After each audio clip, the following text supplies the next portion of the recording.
Okay, and welcome to Broken Silicon, a PC hardware and gaming podcast. I am joined by, what should I refer to you as? I just recorded a podcast with Paul, not an Apple fan, and we just kind of called you individual number one. What would you like to be called? You can call me the enterprise guy or the server guy. All right, I'll say server guy. I do have a reason to be anonymous, and it's a lot to do with the line of work I do in my career. So.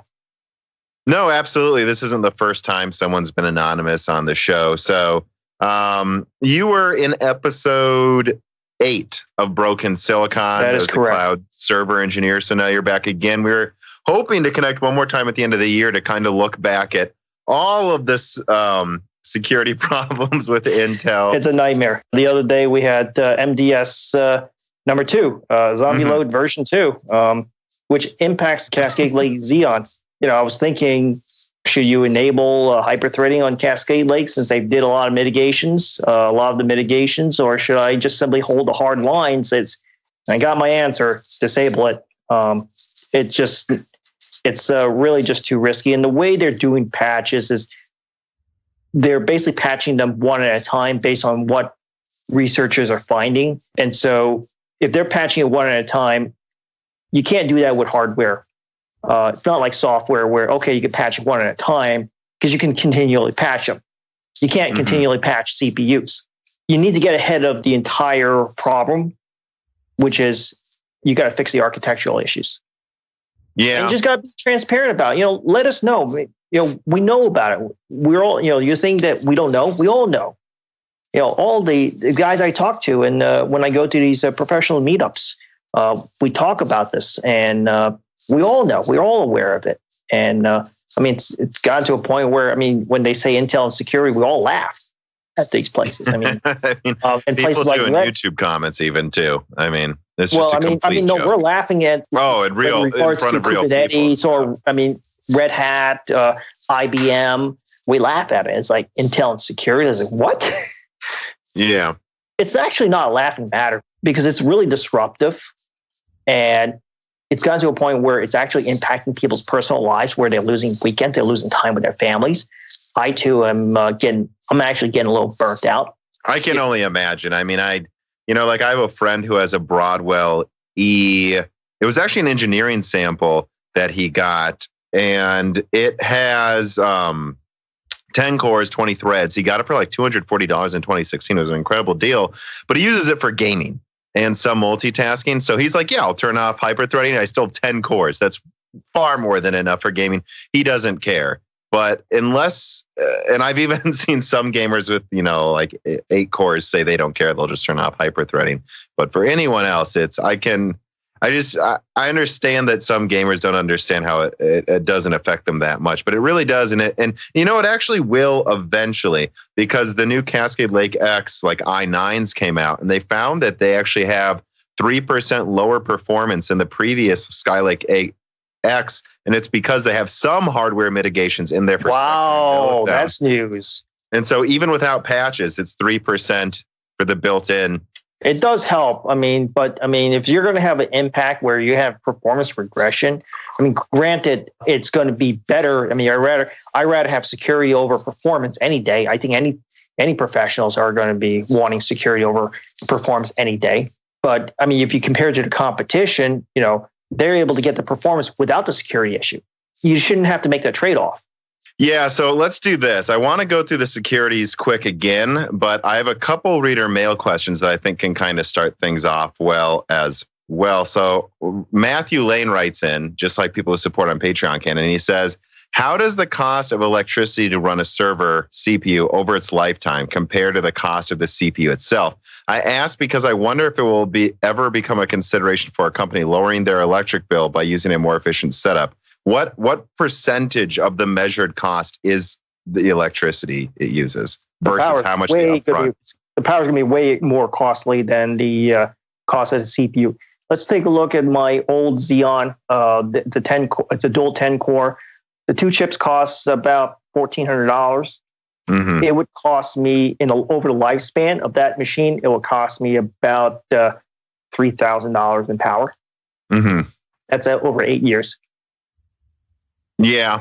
And so is it like 75% of it, 80, or is it like just like 90% of the consideration is literally just how much energy it uses versus upfront cost?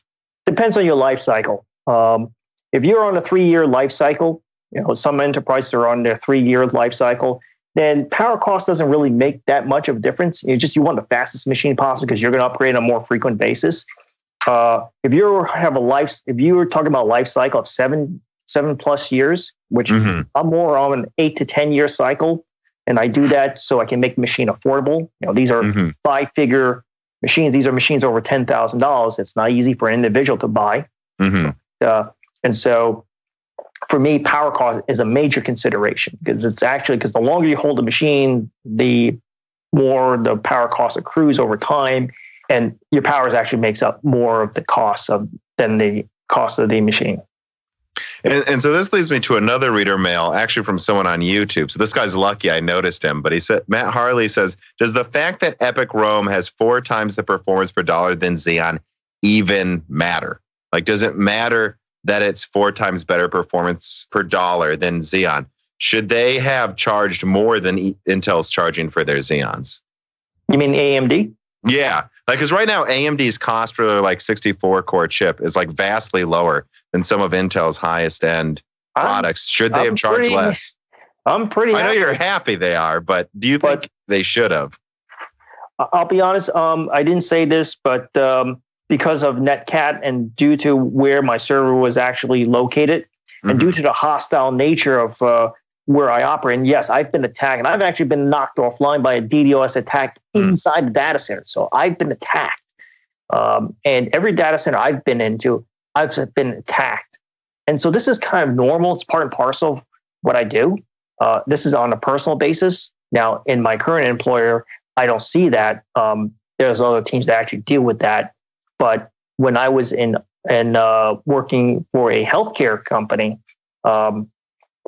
then I've seen that quite a bit. I see it every day. So you've seen these attacks that have made AMD's advantage in security, overwhelming advantage in security, matter more and more. It's going to play a role. There's 2 types of classes of attacks. Let's go through the hardware flaws. You talk about sure. So that was the first bullet point I had. Eventually, once I got through a few reader mails, but let's just go there. So let's just start from the beginning again for everyone who hasn't listened to the other episode, and just to kind of frame up our overall conversation. I mean, when did all of this really start for you? Like, was it late 2016 or was it late 2017? Like, when did you really start to find out about Meltdown? Yeah, Meltdown came out in 2018. Okay. Yeah, that was right at the start of the new year. And how did you first hear about it? It was actually my brother. He told me about it. He says, hey, do you know about this? There's a hardware flaw that actually allows people to jump virtual machines. And he got it from like publicly released information. He didn't get it from I don't know. an internal memo. Yeah, I never asked. He actually works in the telecommunication side of that industry. So there was Meltdown, and how big of a deal was that first one? Well, it was a shock. I mean, you're talking about a hardware flaw. We've never, up until then, we never had to deal with hardware flaws. We always dealt with software flaws. And so when that happened, did you see how many more things were did you foresee that there'd be so much more? Or did you think this was like a freak occurrence, I guess? Or what was everyone thinking? No. Once, when you read the details, you knew that things are different now. Things have changed. The paradigm has shifted. The era has changed. You can't go back to a time where you can implicitly trust your hardware. You have to treat your hardware just as suspect as your software. You have to validate that. So, and now you have to validate firmware. So you have firmware attacks. But the thing is that I knew Meltdown wasn't going to be the last of it. What I never thought was how fast. Yeah. We're talking about 18 months to the time when Meltdown came out, to a time where my own server has actually fallen below my minimum performance requirements, which will actually put me in a situation where I have to shut down even my mission critical, where I can't shut down those loads. I just can't shut them down. And so it actually fallen below my minimum performance requirements. That's to allow us to communicate. And that happened. So when Meltdown, then Spectre, right? Meltdown, I mean, it was a shock more or less of the fact of where the flaws were occurring and what it can do. Mm-hmm. But in terms of the mitigation, it wasn't that bad. It was, I mean, you only probably took like a 5 to 7% hit at most. Mm-hmm. It was not that bad. So, okay, fine. If it was like you find a flaw every 6 to 9 months, mm-hmm.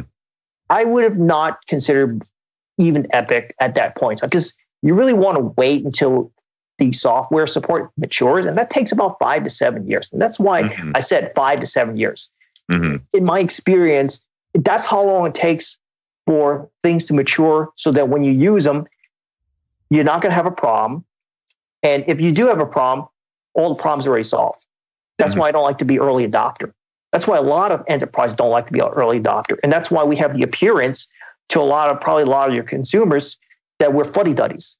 Mm-hmm. You know, believe me, we like tech, we like latest. What do you mean by fuddy-duddies? People that just are staying with the same old. They don't change. Oh. Yeah.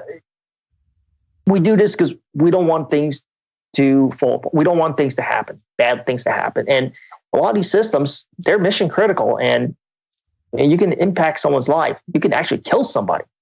Mm-hmm.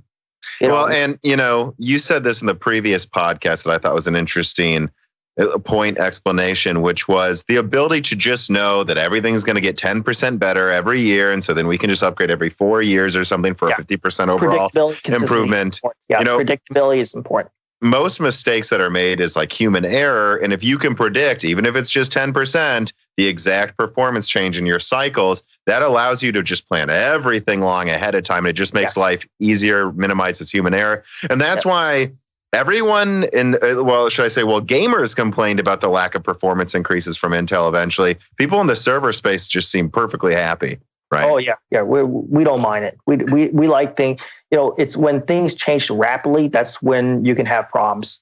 Mm-hmm. So, and I hate to say it, but the whole tech industry is really designed around the enterprise. I mean, that's what actually pays the bills. Oh yeah. It's what pays the bills. I mean. So we went from Meltdown to Spectre. How bad was Spectre? Again, insignificant. Performance which one came after that? I don't even remember. The big one for me was Foreshadow, L1TF. Right. That was the big. Once I put that on, I saw immediately at least a 17% performance hit right off the bat. And so that was in March, I believe. So it was only 3 months into it, and you already lost close to 20%. And I had to start shutting down loads at that point. That gave me the indications that, wait a second, maybe I can't wait 5 to 7 years on Epic. I might have to pull that up. So, but that's not enough for me to shut down. Hyper-threading, I'm still getting good performance. Yeah, it's degraded, but it's still enough. I'm able to still function. It's not the end of the world. And that's clearly not going to be enough. And Naples was simply not enough a difference to justify it. It just wasn't enough. Naples from AMD. Yeah, Naples. Yeah. Epic. Yeah. And so I remember this time period around Foreshadow, though. I think you and some other people in the Moore's Law is Dead Discord were talking about how they're moving up plans a bit. Like this is when they really had to start considering things. We had to start considering it. Mm-hmm. And because the thing is that server purchases are usually planned years in advance. I mean, just even myself planning my own purchase where I don't have any red tape. If you deal with inside the companies, you have to deal with bureaucratic processes. Right. It's just the nature of all organizations. It is what it is. But just myself, I don't have any bureaucratic red tape. I can just go out and buy it. But even myself, because it's such a significant investment and because of the time and labor. And every time when you do a server migration, you're going to encounter risks, encounter problems. And so it's always best to not have to do a migration, to not have to do an upgrade. Mm-hmm. I just like to leave the server there and let it run, not have to touch it. That's kind of where I am too, just with my PC, because I use it for mining, rendering, making all of these podcasts. And I'll just speak for myself. I mean, like yesterday I recorded a podcast. Today I'm recording one Monday. And at the same time, these can take hours to render and then upload to YouTube. I actually am churning out a ton of content to where it's like, yeah, I have an old quad core. I really could utilize the new stuff AMD has, but I just got to time it to be the right time where I have some free time to do it. It just takes so much time. And what if one of the components I ordered didn't work? Then I have to send that back. I have to consider, am I going to rebuild my old system? Will I wait for the new part to get replaced? Like all of that it's a nightmare, even just for me. I mean, I can only imagine how bad it can be for a server. Time is money. Yeah. And I remember with Foreshadow as well, that's when we really started to see the capacity problems ramping up with Intel. Because like you said, Foreshadow changed things. I think that's about when it was like, oh, we don't just need to buy more chips to make our servers bigger. We need to make them way bigger to also probably account for whatever else can come out soon, right? Yes. Yeah, that's when you start seeing the capacity impacts. Mm-hmm. For me, I was still on the sidelines, but I started moving up plans. And the thing is that I had to start developing plans and scenarios right away. In fact, I was starting to develop scenarios when Meltdown hit. I was already developing scenarios already, because under normal circumstances, it usually takes me just personally anywhere from 18 to 24 months to plan out a server purchase and the migration and the post migration processes. It's 2 years. It's 1.5 to 2 years to plan out the entire move. And so what's much easier to do, instead of saying, now we got to do all this validation, we need to write all this software for AMD chips, we can just double the size of our server. It's going to cost a lot, but it's much easier to even just conceive of that solution because you're just doing twice as much and you know how to do that. Yeah. And I think that's something a lot of people continue to just not get when they talk about Intel sales, is how much of their capacity problems are not just because gamers are buying more of their CPUs. They're not. Their gaming sales are down. What's going on is people are just massively ordering server. It's all servers. And a lot of these companies, we'll see, come a time where they just stop ordering because they've switched to Epic, and all of a sudden you go from overcapacity to who knows how many. That time could come, but not with Rome. Not quite yet. No. I think you're going to start with Milan. I don't think you're going to see it with Rome. And the reason is the software is not mature. And I can attest to you that because, unfortunately, because of my circumstances, I can't buy new servers because I'm limited to the amount of space in the data center. So I can't spread out. It's not feasible. So for me to go and buy another Intel machine with the knowledge that there are going to be more problems coming down the line, and given the higher cost of that Intel machine, it's not worth it. I'm not going to throw good money at the bat. Which is kind of where we're getting to. And so what happened after Foreshadow then? What was the next thing to drop? You have, there's a number of them. You got Port Smash, you got, TL Bleed. Those are not really, they didn't really affect performance-wise. Just, more. I don't even remember those names at all. I don't know if that's because they weren't as impactful in terms of performance. You got TL Bleed, you got Port Smash, you got Spoiler, then you got MDS. That's really the big one. That's the second big one too. In fact, L1TF or Foreshadow, along with MDS, the four MDS vulnerabilities are the ones predominantly responsible for the massive performance. I mean, that one would end up costing me almost about 40, if not more than 40% of my performance. And that's what hyperthreading turned on. Now I'm reaching the halfway point. And that's when you start wondering if hyperthreading is going to be worth it. Because the reason I have hyperthreading is that I can run lots of workloads. If I lost half my workload, what's the point of hyperthreading? I might as well disable hyperthreading. Then that eliminates L1TF along with MDS, because now you're not going to utilize those mitigations. And I find out I get my single core performance back. In fact, the only performance I get hit is Meltdown. And so you only get about 10% at most performance hit. I mean, you're going to get some, but at least your single core performance is only down by 10%. but you lose half your throughput. And so my machine now goes from a 40 thread machine down to a 20 core machine. That's just not enough. And in fact, that I used to be able to run 137 virtual machines, and they're not like virtual machines that are sitting there doing nothing. They're actually doing something. Yeah. They're not taking machine all the time. That's why I can that's why I can overcommit the CPUs, but they are working and they're sizable. By the time I had to cut down, get rid of hyperthreading down to, can I even run more than 55? So didn't Zombie Load or NetCat come right after this then? NetCat came after MDS, and that to me was the straw that broke the camel's back. That was the end of the line. I did a video on it pretty quickly where I talked about how I believe you said it looks like you're just going to have to turn off virtualization. Is that right? No, I think you miswrote. It's okay. I understand. It doesn't disable this virtualization. What you're doing is you're disabling the shared cache, CPU cache, by all your I/O devices, like networking devices. And I also found out that your disk I/O gets used. So I disable. It's called in the firmware or BIOS. It's called DCA, or Direct Cache Access. Okay, and you also have to disable it for your I/O MMU as well, which is you use that for pass-through. Now it's disabling that breaks my GPU accelerator. I can't run it. Which is kind of a problem for some people when you just have to not use that. I can't disable it. But disabling DCA, you instantly notice that your disk I/O gets slaughtered. Your disk performance gets slaughtered. And I noticed that the CPU wait time just going wildly. It started going up and down wildly. That's because of the disk. It used to not do that.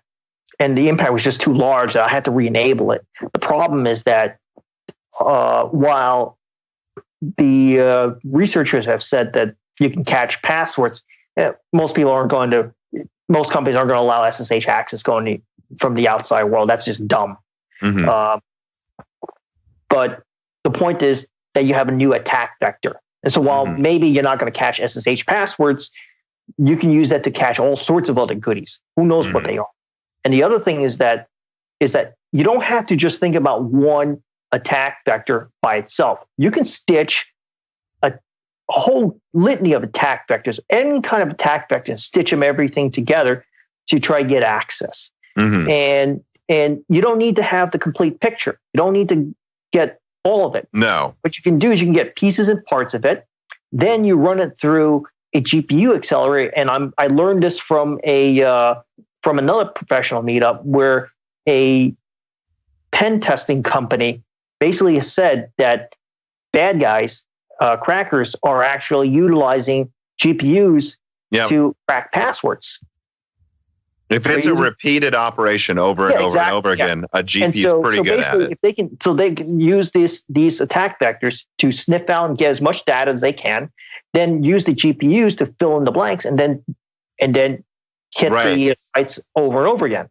You're stitching together different attack vectors together to create an attack. And these things are going to get automated. We're coming out with AI. You can actually automate decision-making process with AI to make these attacks. And the likely user of these attack vectors, not so much even organized crime, they're not even that sophisticated. They're sophisticated, but not that sophisticated. The ones I'm more concerned about at this point is nation-state attackers, because that's the one that are going to utilize this type of attack vector. That's the one I'm more worried about. And I think so this leads me to two things I really want to highlight that, again, I think people who just disregard these problems forget, is that number one, when you're a major bank or healthcare company or really any company that holds a decent amount of data, power company, it really doesn't matter. Any company like that, like you said, you can combine aspects of different parts of these vulnerabilities. And let's say they get some guy in their building to tell them which ones they're accounting for, which ones they've just decided to try to air gap against, which ones do this and that. You can put in the effort to just have a targeted, specific attack for one company, and no, they're not going to do that to your gaming PC, but the amount of money or damage, if you're a nation state perhaps, to be gained by attacking something like a major bank, like the incentive is there to put in that much effort. And that's why. Or the electric grid. Right. And that's why it's so unacceptable. Like someone will go, well, you would have to do this and then do that and then do that. That's really complicated. And it's like, well, most of the money AMD and Intel make are with these major corporations. And if there's a way you can, there's organized nation states that will put thousands of geniuses on looking for one vulnerability. Look at North Korea. Look at China. So that's why it's unacceptable. And I will say this too. The other reason it would be unacceptable for your gaming PC is that you're probably not as careful with your gaming PC. And they can just figure out your password. And they can figure out, they might not, no one's probably going to drive by your house, or they certainly do sometimes, and try to hack into your Wi-Fi or something. I have heard of that happening. But like say you're in New York and you have 50,000 people in a square mile, you can try to hack a bunch of people at once, and they might go to a specific type of forum. Like they know this is where a lot of, I don't know, people that work at these types of companies like to talk. And they're like, well, we can plan an attack looking data mining through this one server. And we know there's 1,000 important people here talking. And then we can use that to hack them. There's all different ways they can find a reason to target you, even if you're not one of these major companies. I mean, everyone's under attack. The things that most people are going to be attacked by is these phishing attacks and your basic download files. That's the primary way that ordinary people get attacked. It's like your basic. They're not going to go for attacking CPUs. It's not worth the effort. Mm-hmm. They're easier fruits. They're more low hanging fruits. Easier ways of getting access to whatever they want. So that's why I'm never concerned about and plus the performance impact on desktops it's negligible. You don't even notice it. It's starting to apply a little bit though, like with Cascade Lake X, where they're like, oh wow, and these common applications, it's now 3% worse, even before you put security patches. 3%. You don't notice 3%. You'll notice it becomes 20%. 5 or 10 though. Well, I might not notice it, but some people do for their benchmarking websites and stuff. But you should see the way some gamers talk, where it's like one product is 3% faster and they go destroys NVIDIA. And it's like 3%. I wouldn't say that's destroyed, but. No. You don't feel it until you get past 15%. Usually you don't feel it. You're not going to feel it.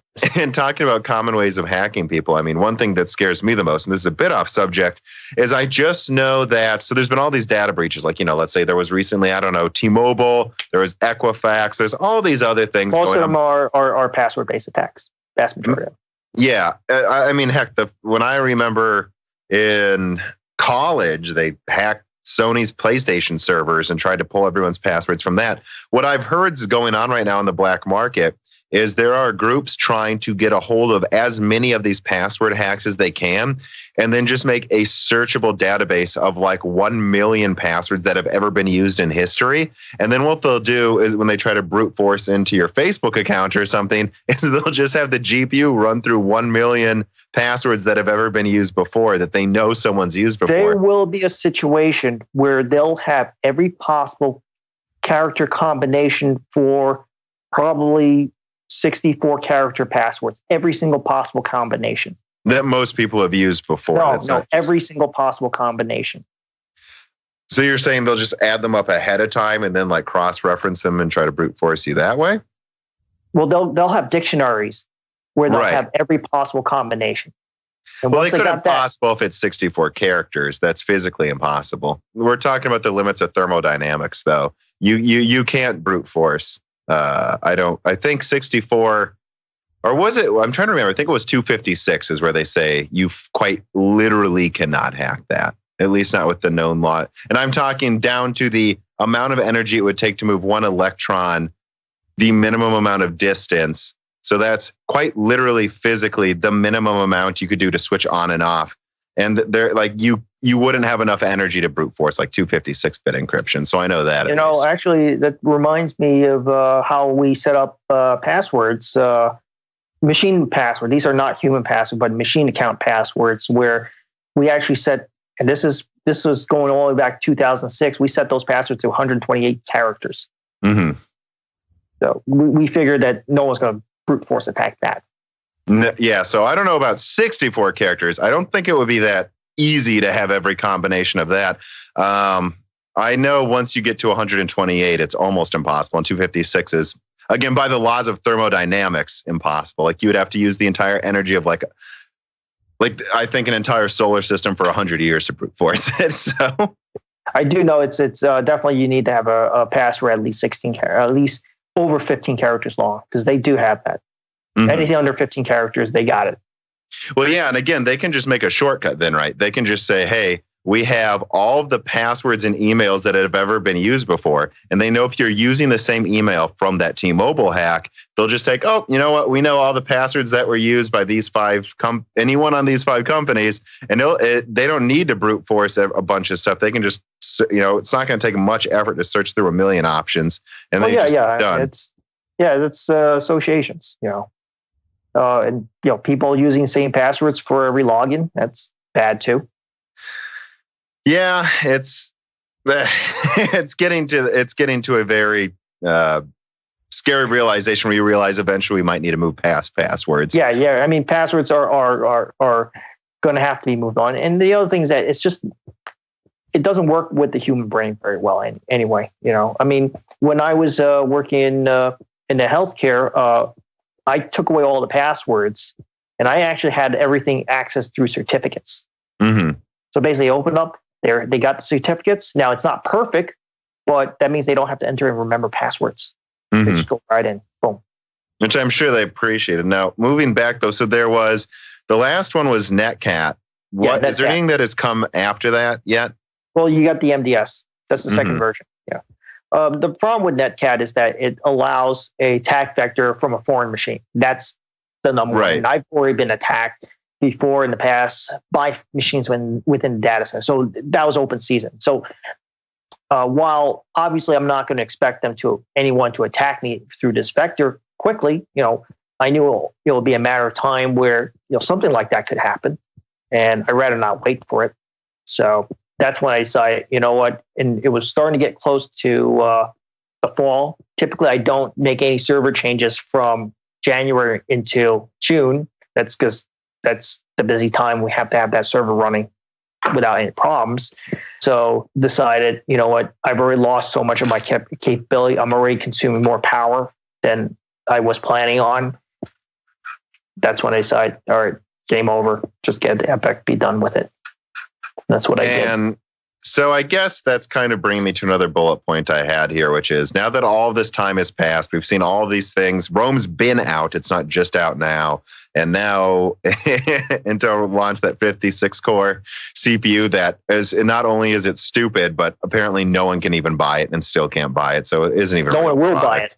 Exactly. But I've heard some people say they wanted to, and they were like, oh, it's only to select customers. And they tried to search for which customers have bought it. And it was like none.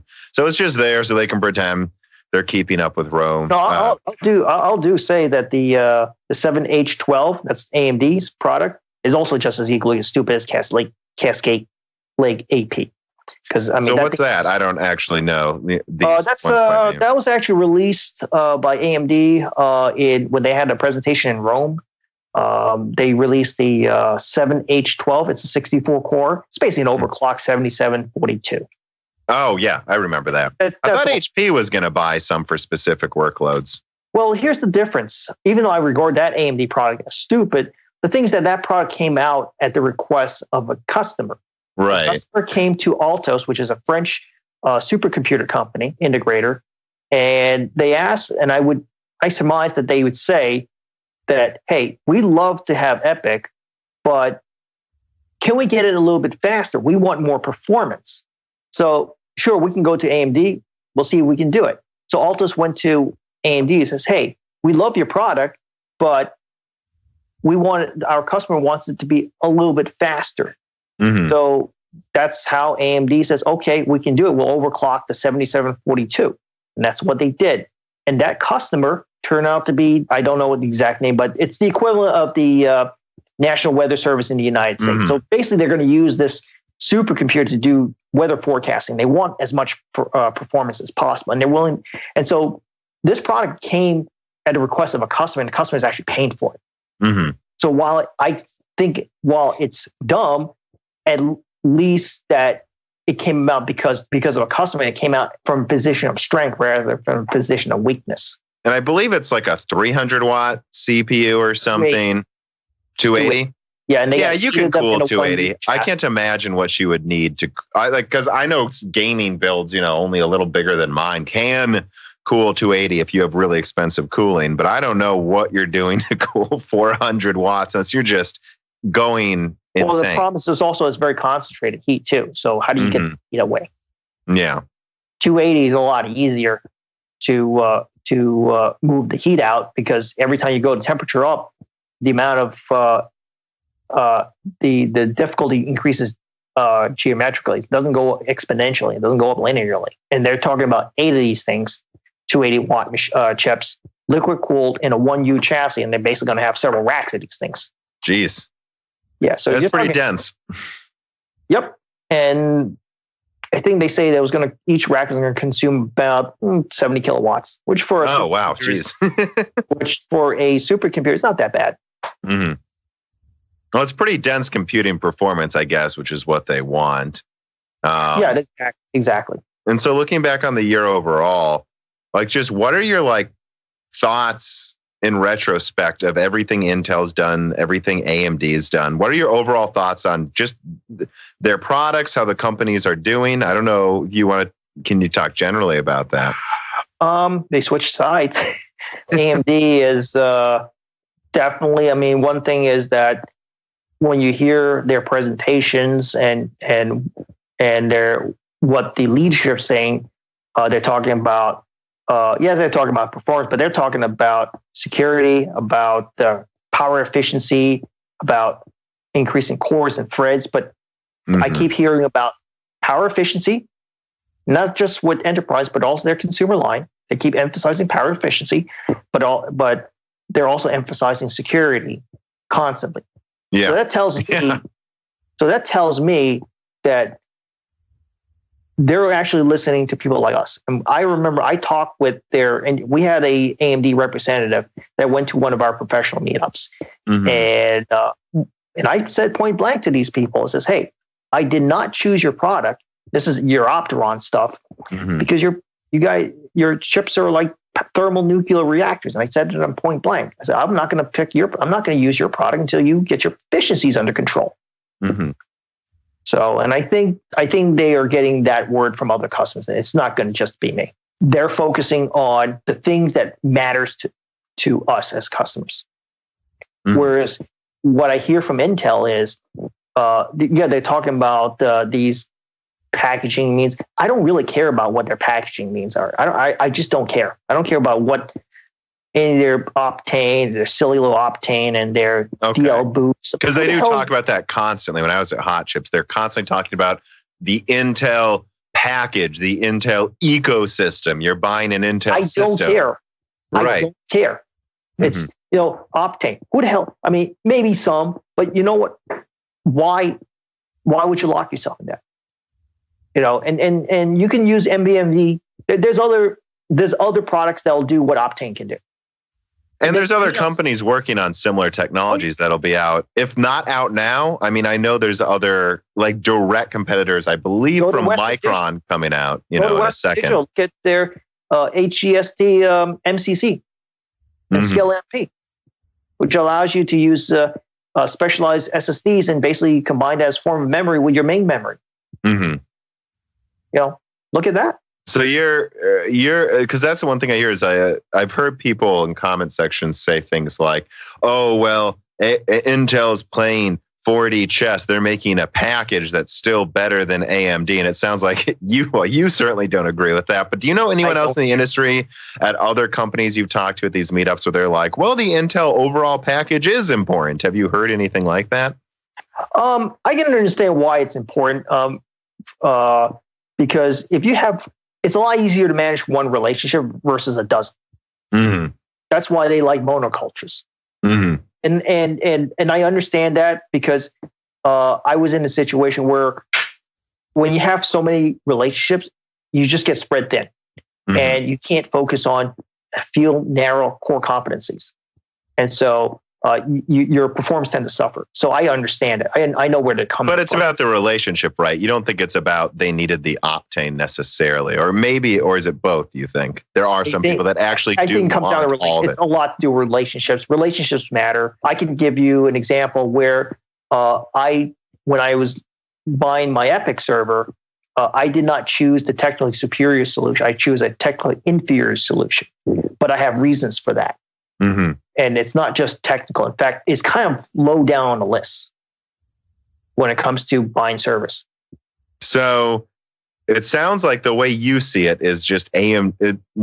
That's what you just said, right? AMD is kind of just feels like the new Intel at this point in terms of at least. They're definitely getting there. Mm-hmm. It's a marathon. When you're dealing with servers, it's a marathon. The problem is back then, they built the product, which is a great product, but a lot of cases was ahead of its time. The enterprise world just wasn't ready. We were mostly stuck on 16 and 32-bit software. And our software mix was very proprietary type. We didn't have a lot of, you don't have these days where enterprises are building their own software stack. Mm-hmm. That's the difference today. Back then, we mainly procure software from outside vendors. And so when the vendor says, hey, they tested it on Intel, they want it on Intel. If you go on AMD, we ain't going to support you. Well, you can't do that. So we were mainly stuck on, and this is like 2006 timeframe, 2007. This is before days of virtualization, when virtualization became popular. Okay, sure. Yeah. So in many respects, the Optane was just too far ahead of its time, and just we weren't ready for that. And I certainly looked at it, but it's not the right product for that time period. And the problem is that AMD just did not sustain it. And the key is that you need consistency. You need to sustain your efforts. Mm. You definitely need your consistency, and it's a marathon. When you're dealing with enterprise, it's a marathon. And that's something I've noticed AMD really emphasize more and more, especially the second half of 2019. Is they're like, no, Zen 3 is Zen 3, not Zen 2 Plus. It's a big upgrade. Zen 4 is going to be revolutionary. We're going to keep increasing cores. We're going to keep working on security. Don't think that we're just going to rest on our laurels with Zen 2. It's going to keep coming. And they're like, and you know what? Zen 5's coming. It allows us to plan. Yeah. Because now I can extrapolate. Okay, I got my first Epic. Okay, I wish I can get Zen 3, but because of Intel, I had to get Zen 2. But that gives me time to go and get the second Epic, which is probably Zen 6 by that time. Mm-hmm. Which is, I've pretty much said I'm going to get a Zen 2 processor for, my everything. I only really have 1 mega rig that I'd use for all types of different stuff. And I was considering waiting longer or getting something older, but that it actually applies to me too. AMD has convinced me that that as much as you might want to wait for the next big thing, but that there's going to be a big thing after that too. So you might as well just go now if now is the right time. Well, as long as the product meets your minimum requirements. Exactly, which is, figure out what's your requirements and then make sure the product meets that requirements. And that doesn't just include the technicals. That includes the cost of operating, the logistics. In fact, when it comes to servers, logistics play a much bigger role than just pure performance. And so AMD's also convinced you that they can do that as well. I guess, compared to the logistics of Intel, how is AMD doing by the end of 2019? Their ability to supply chips when they're ordered, their ability I'm talking about the server chassis. I'm not talking about AMD. Oh, okay. Yeah. I'm talking about, and as far as AMD, we'll see. We'll see how they do. That's actually probably one of the few question marks I have left. Mm-hmm. Is how well they can handle the management of the supply chain. Mm-hmm. You already have, and that's actually one of the question marks I have, because when I was buying my Epic, I was originally looking at a 24 core Epic and a 16. Mm-hmm. It's mostly just to tie me over to get to Milan. That was the initial. Can't get them. Absolutely cannot get 16 and 24 core Epics. Mm-hmm. Waiting list of 2 to 3 months. And Zen 2 Epics, right? Rome Epics. Yeah, Zen. And so I try to look at, okay, if that doesn't work, I'll go to Naples. At least tie me over. Mm-hmm. Can't get those. I had to go to number 5 on the list, which ended up being, the 7702P. It was my fifth choice. It was a choice I actually prefer not to take because that means I'm kind of committed. I can't consider Zen 3 anymore if I choose the 7702P. I know that number, but I don't remember which generation was that Zen? That's 1? Rome. That's Rome. That's Rome? Okay. Yeah, that's Rome. Yeah. Then why can't you go to 7702P? Mm-hmm. Why does that mean you can't go to that chip costs almost $5,000. Okay. So that's just it for now then, basically. That's it, yeah. It's I couldn't get the 24. So yeah, you are happy. You're happy at least that it's cheaper. Later on, I realized that I got a pretty good deal on it. Although actually, given the performance level of it, I realized that they probably underpriced that chip. That chip actually should have been at least $1,500 to $2,000 higher. That would have been just fine. I would have been just fine paying even that much more. Mm-hmm. In fact, right now I'm running that Epic at only 1.5 gigahertz at the lowest possible level. I disable boosting. I run it at only 165 TDP maximum, and even that that chip fully crippled is at worst case scenario 20% faster than my Xeon without any mitigations, fully unhinged running. 20% is as close as I can get. Mm-hmm. But most of the performance gains I get was about 40%, 30 to 40%. And there's a lot, and there's actually quite a number of them that are at least double. Mm-hmm. Which is, I didn't expect that. And the other thing I know that I learned is that my users have told me that they've noticed the applications were a lot faster. Mm-hmm. And I've definitely noticed it. In fact, there was an operation that I never was able to run because it would actually spin lock the Xeon and just lock it up. So it's basically a monitoring program where I do a massive search, and it's an automated process, but I can't automate it because it would spin lock the Xeon. Oh, even pre-meltdown days, it was never able to run it. So that's how much I was running. Well, it sounds like it's impressed you then. I was surprised. I have to admit, I was actually very surprised. One of the few pleasant surprises I've got. Most of the surprises I got is I get usually very negative. Mm-hmm. But so, how do you see things going over the next year then with Intel and AMD? I mean, how many more? And that could include anything. Honestly, open question. What do you think what are you expecting from Intel's releases? What are you expecting in terms of vulnerabilities, and the same for AMD and all of that? The problem I see is Intel's leadership is not taking security seriously. Mm-hmm. Okay. When you look at the MDS, they're basically patching one thing and then releasing a CPU. You can't do that. Yeah. Okay.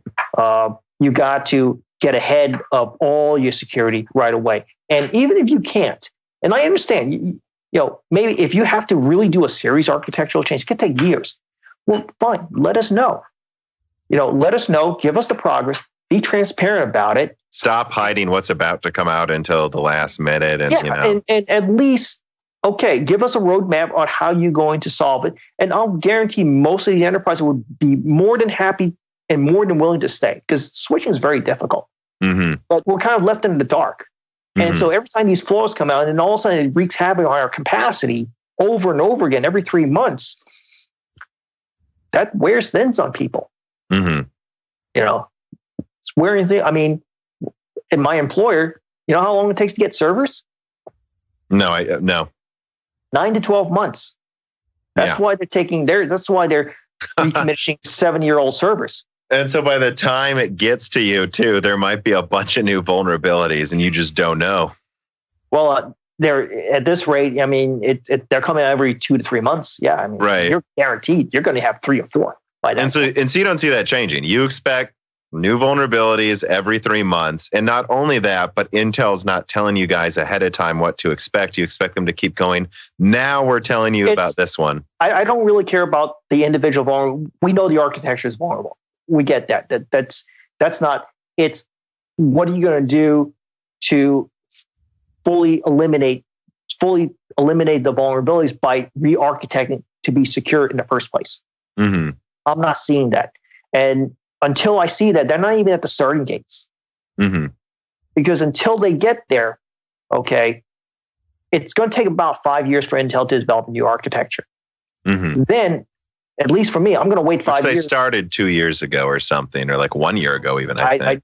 I don't see it, no. From what I see, no. They haven't even I don't think they got started. You don't think they've even gotten started? Because, well, so I doubt you've watched this. I know you don't usually pay attention to this type of stuff, but I've at least released this pretty big, is one of my longest videos. I think it was like 28 minutes long, going through all the information after talking to some people, anonymous sources that know people at Intel, work at Intel, the stuff they're trying to accomplish that they've been working on. It's funny. I know they've been working on a completely new, and I mean from the ground up architecture since 2018, early 2018, but that there's literally no indication it'll be ready until, well, like you say, 5 years until 2023 at the earliest. There's some impressive stuff that sounds like it might come in 2022, but it's still basically trying to just get over all the problems they have right now, a fixed version of their existing architecture. And that's probably not until 2021. That's not going to cut it. That architecture came from the Pentium 3 days. Mm-hmm. Yeah, I know. Yeah, this was during the time before virtualization and shared computing environments. That's a good point. Yeah, the Pentium 3, it's a great architecture for the time it was developed in. And in fact, probably the technology limited its ability. You couldn't do the security architecture because the technology just wouldn't let you. The fabrication technology wouldn't let you. Plus, no one did virtualization back then, so it wasn't concerned. Mm-hmm. But now in this day and age, where you have cloud computing, where you have shared computing environment, which is going to be the norm, you can't. That architecture is not adequate. You have to develop an architecture designed for the workloads in the future, and they're not doing that. And if they're just simply rehashing the same old, eventually that's going to get hit. Mm-hmm. Okay, that's why if they put out a new architecture, I'm going to wait 5 years. I want to see how they do it. It better not have any security vulnerabilities in that same time period. Mm-hmm. So you're talking about minimum of 10 years. Yeah. Okay. And I'll say one thing too to back up your assumption that they haven't even started the new architecture yet. One thing I was told is that Jim Keller, who was hired to work with them, one of his first projects actually wasn't the new architecture, although he's certainly working on that probably from the start a little bit. It was actually, they said, hey, actually the first project we have is you trying to remove all possible vulnerabilities from our existing one as a stopgap architecture to come out. And so I guess there is a chance he still was just trying to fix that, and maybe now he's working on the I don't get any new thing full time. I don't get any indication, nor I get any sense of confidence coming from the leadership of Intel. It's really their attitude, isn't it? I mean, when I was at Hot Chips, they had Jim Keller and Roger Kadori up there answering questions, and actually they released like a 5-minute, like happy advertising version of that Q&A session. But I actually managed to record it with a camera I had on me. I think I'm still the only recording out of that Q&A session. And it really it wasn't them. They were having a good time and answering questions best they could. But the person asking them questions, who was also senior Intel, just this cockiness and complete, it seemed like there's just this not acceptance of how big of a deal the problems were. Like how nonchalantly they were making jokes about MDS and stuff like, and side channel and stuff like that. It's hard to tell. I mean, that may not be the right venue for them to know what the attitudes are. It's got to come from the leadership. Mm-hmm. It's got to come from the CEO from the top, because this is his ball, and he's got to take charge of that. And he may not have the skills. He may not even be the right CEO. He's certainly trying, but he may. Well, he's been forced to take over from firing their last one too. Oh yeah. And so I can't completely be hard on him, but at the same time, at the end of the day, he's got to take ownership of it. The problem is, I don't know if he has the right skills. He's not really a technical person. And so this sort of thing, you really need leadership right at the top, because this is confidence that can make or break a company. Mm-hmm. And how the CEO acts, dictates in many ways how his subordinates act and how they act is exact. And I think people forget that over and over. I mean, look at AMD before Lisa Su, and look at how AMD acts after Lisa Su. Mm-hmm. I mean, it couldn't be starker than that. Yeah. And the thing is that security trumps everything. It trumps availability. Like, I would allow systems to go down to protect the integrity of the system any day. And I think any professional. Yeah. Because, okay, system's not available. Okay, fine, you lose some business, you get some people upset, but eventually things move on. People move on. Okay, people forget and they move on. Okay. I mean, look at Facebook, look at Amazon, look at, they've had severe downtimes too. They had severe outages too, but eventually they come back, they move on. You get like a severe security attack like Equifax, that's dead. Yeah. That company may not exist in the next few years. That company's probably done for. Yeah, I believe actually, and again, I'm bringing this up because I remember the decision, because some companies just kind of keep going while they're being hacked and try to like downplay it. I remember when PlayStation Network was hacked, they just shut down all online servers for PlayStation for an entire month because they said, you know what, we're not rebooting until we're 100% sure they couldn't take anything and that they can't hack us again. So they just killed the servers and everyone was mad for a month. And they gave people some free games. They apologized and it was over, like you say. So, which, I mean, yeah, you're right. It's like, and then you move on. It sucked at the time. I'll say that. We also had a situation where a major Linux repository where a lot of people get software from was also attacked. Even the PGP was attacked.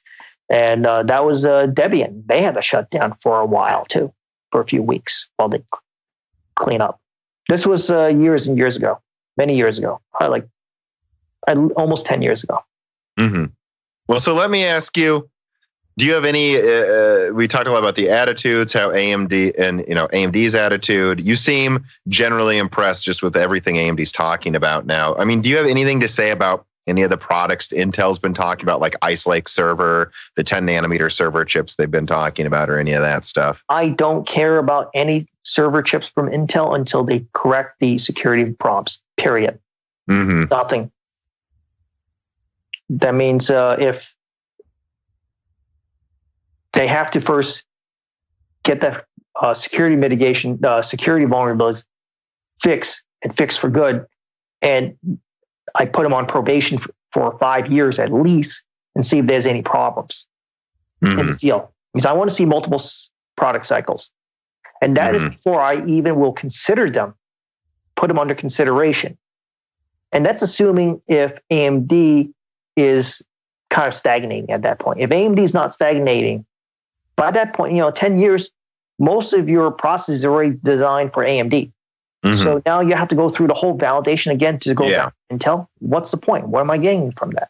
Especially if AMD is not going. If AMD doesn't stagnate and keeps innovating and keeps listening to our concerns, why bother switching? This could be, if AMD continues like this, I may stay on AMD for 25 years.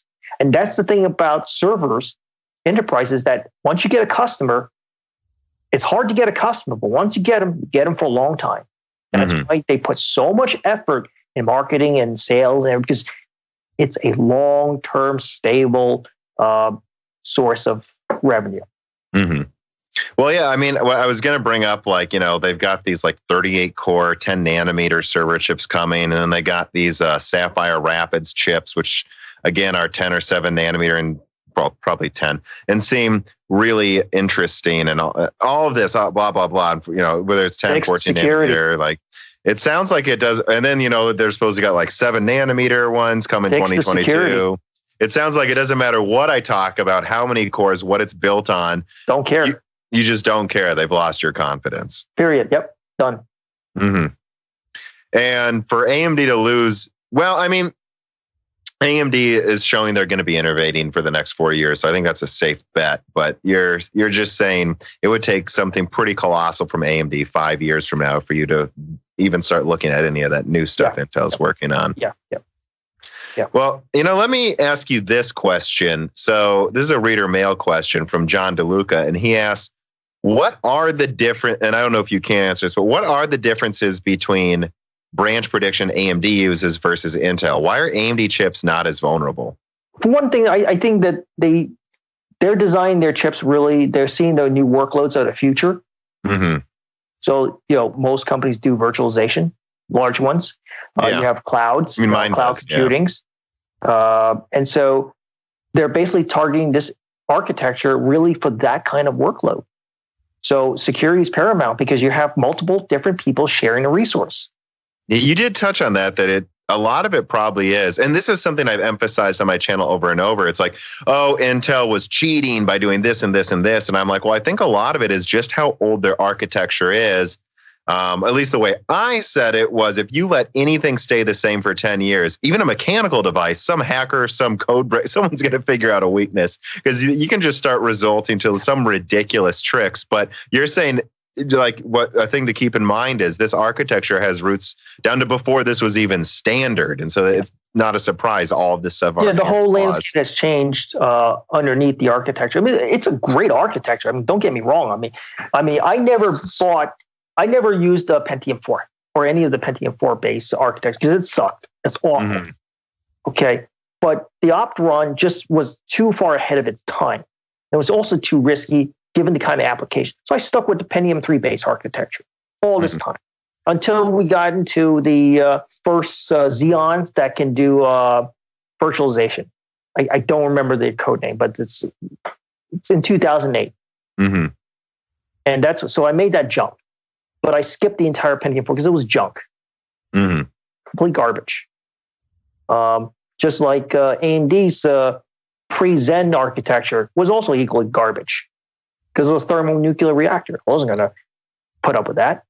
Well, let me ask you this. Max Volinsky writes in and he says, how far is it predicted Intel could be behind AMD with the addition of adding four-way multi-threading? Because it sounds like it's probably not going to be standard on Zen 3. I think there's a chance they could put it four-way multi-threading into like a really specific customer's chip, but that's probably not coming till Zen 4 now.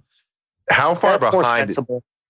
Also, another thing you got to consider is if you're going to have 4 threads, how much, you got to have enough RAM to power that, to drive all those threads. Yeah. So if you have 4, so here's the thing, if you got 4 threads, you got a 64 core 4-thread machine, that's 256 threads, then realistically, you need about 4 gigs per thread. Talk about a terabyte. Mm-hmm. And so... Yeah, so it makes sense to hold that for DDR5. Yeah, 128 gigs today is... I mean, they've fallen, but they're still about like $800 to $1,000 per chip, per DIMM, versus 64, which I can get for under $300. Mm-hmm. I mean, at one time, 128 gigs DIMMs were like $5,000. Mm-hmm. So you need 8 of them. Do the math. Yeah, but so when that does happen, I guess, and supposedly we'll say 2021, I guess this is really 2 questions then, just to even answer. How far behind in performance per socket do you see? And I don't mean their goofy dual sockets Intel's doing. I mean like their normal sockets that have 28 cores so far. How far behind percentage-wise is that compared to a 64-core ROM? Would you say they're half as good, a quarter as good? I'm going to compare AMD's threads to Intel's cores because I will not trust Intel's threads. So 28 cores versus 128 threads, do the math. And then tack on average about 30% for the IPC. That's what I'm actually getting. It's not 15% that AMD is advertising. So yeah. And 30% is kind of like on the low side. Yeah. So in your opinion, you're saying it's like 5 to 6 times better already. And then, and you're saying once you add SMT4, and Zen 4 will probably have like 80 cores, 128 cores per socket by then too. And then 4 threads per core. You're now double-digit integer. Yeah, we're getting into 10, 20 times better. Yeah, and actually, good comparison is my existing Xeon. My existing Xeon, which I retired after 2 years and 7 months. Okay, that's a machine I usually will hold for 10 years. Mm-hmm. 2 years and 7 months, $10,000 that machine cost me. Mm-hmm. Okay, you can see how irate I am. Well, you're a very calm, measured person, so it's the subtle twitches in your face that make me tell if you're irate or not. Yeah, it's angering when you just bought a 10 grand machine and have it crash to nothing, and not even couldn't even barely get past 2.5 years. Couldn't even make 3 years. If I can get like 4 or 5 years on it, okay, it's not the greatest, but at least I got some value. But I got almost no. I mean, the value just crashed on me. The server literally collapsed on me. So it's 10 grand plus the cost of operating the server over its lifespan. Let's say 8 years. It's about like $22,000. With the Epic that I bought, and mind you, that's a 7702P. It's a single socket. That is 64 cores. That machine I calculate would cost me CapEx and OpEx. I mean, the purchase of the server plus the operation of the server would cost. It does use a little bit more power, so I factored that in, and it'll cost me about $25,000. So you're talking about like a $3,000 difference. So the TCO between the two is pretty much the same, but it would take, based on the performance I saw, just having a server unhinged, it would take at least 4 of my machines with the Xeon unhinged without any mitigation to equal mine. You put on the mitigation, everything, you're looking about 7 to 8 machines. So if you think about 7 to 8 times 22, that's over 140 to over 160,000 over 8 years versus 25 in the same time period. I don't have anything to add on to that. I mean, we're really just iterating the same point over and over. It's not good. It's not. That's why it was actually cheaper for me, even though I spent $10,000 on this machine. I will replace it after 2.5 years. This Epic one. It would still be cheaper for me long term to replace it even after 2.5 years. That's how bad it was. That's how bad the financials were. Yeah. Well, so let me ask you this. So Ethan Shantz writes in and he says, as Intel releases more and more security patches every year, it's becoming increasingly obvious that the way their speculative execution engine functions is fundamentally flawed. It also seems unlikely that they could build a new speculative execution engine from the ground up without also inadvertently building in future vulnerabilities. With the revelation that even the hardware we use can be a security liability, how do you think we will change the way we approach security going forward? Gotta collect my thoughts. That's a pretty good question. It's a very good question. That's actually maybe a little bit over, but I would definitely say is that don't share data. What I saw in Epic's technical briefings is that they're actually approaching their different parts of the CPU as different nodes on a network, and they do validation and isolation between the different parts of the CPU. And I thought that was a very interesting thing, is that they, just like different computers on a network, they approach the same methodology into different points on the CPU. And that goes back to the net cache attack, which is that the problem is that all the different devices can access the same common cache for the CPU, which is a bad. That's what created a vulnerability. Yeah, you're right. A lot of these vulnerabilities are just caching data in different places, right? Yeah. Speculative attacks. You got to make a trade-off. Do you want performance or you want security? If you want absolute security, you're going to have a very slow machine. You're going to have a machine that's going to consume way too much power for what it does. So you got to kind of weigh the cost benefits at that point. And the thing is that fortunately, most of these attacks are not easily attackable. It's still attackable, right? Not. And the most important thing is how long security is not really keeping people out. How many castles in the world during medieval times has ever been fully secure? They all been broken into at some point.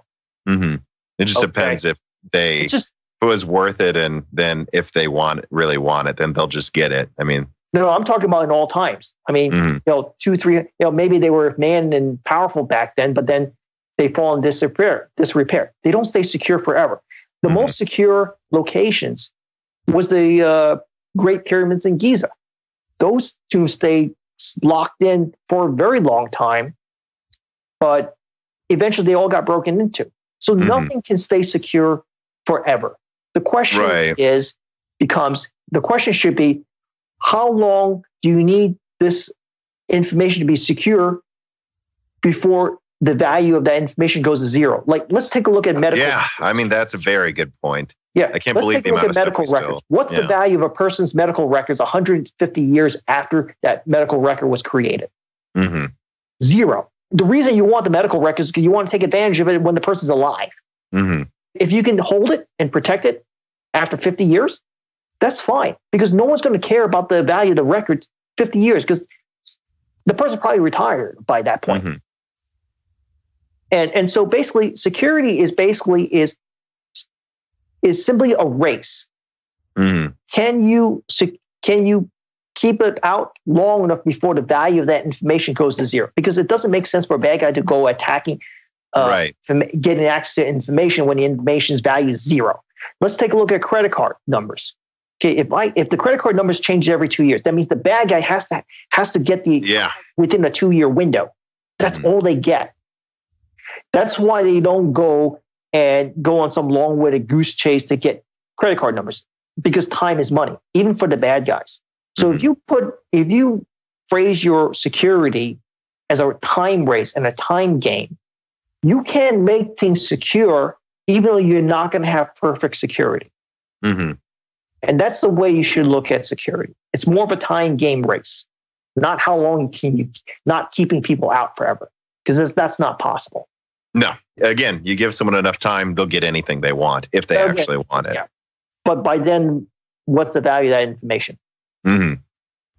All right. So I've got another reader mail here, and this one is long. I don't know what you're going to say to it, but I'm just going to read it because it looks like you put a lot of effort into it. So Austin Clark says, from what I understand, Intel's top-end Agilex server products are heterogeneous. That is, they combine chiplets, 3D stacking to create mix-and-match products with many different technologies integrating into a single, tightly coupled platform. High-power CPU cores alongside FPGAs, AI accelerators, GPUs, high-speed I/O, SEC memory, etc.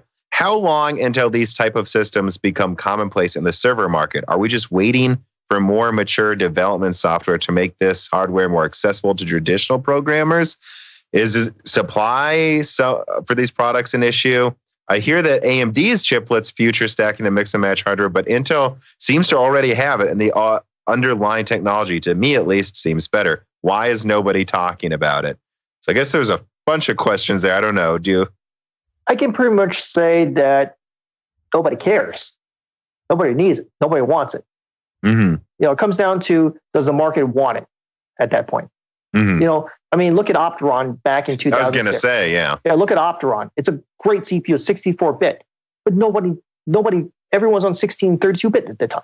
I mean, I didn't even migrate my systems that I was responsible for until to 64-bit until 2014. That's a long time. Mm-hmm. I stayed on 32-bit until 2014. And the reason is there was no point to changing. Mm-hmm. I mean, what's the benefit? I mean, it might be better, but is it, if you don't time need is money. Is that a good use of time? Mm-hmm. Your time is limited. You don't have infinite time. And then on top of that, anytime you make a change, you're inducing risk. Mm-hmm.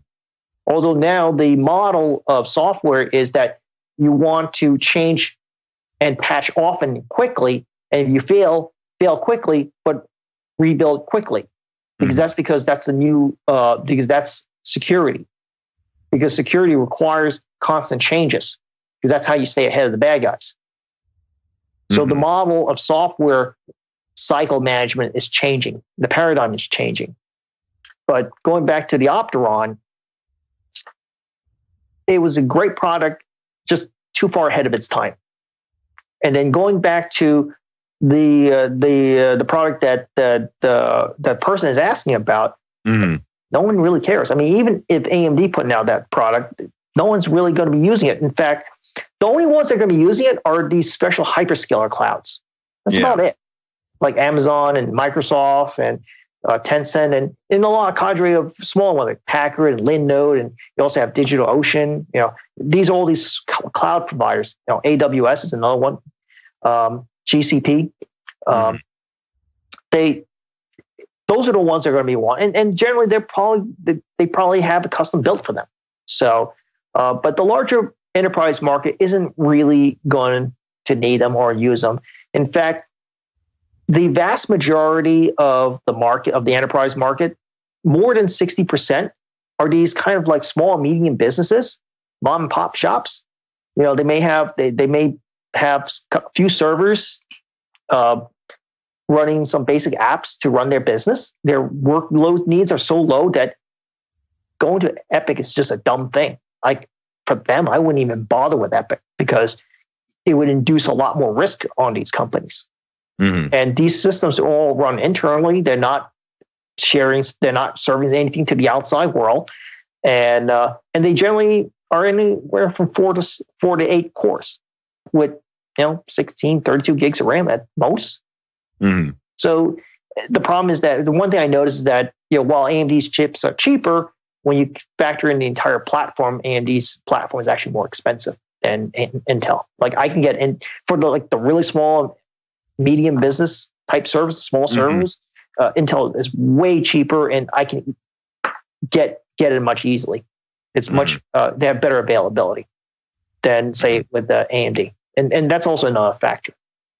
Yeah, and he goes on to ask, AMD also doesn't seem to have the IP to create a truly powerful heterogeneous system. Intel, on the other hand, has their Altera IP, X-Point, which I guess you're not impressed with, EASIC design, and soon GPUs, I suspect, with better GPU, highly multi-threaded applications with the CPU. The kind of workload that scale.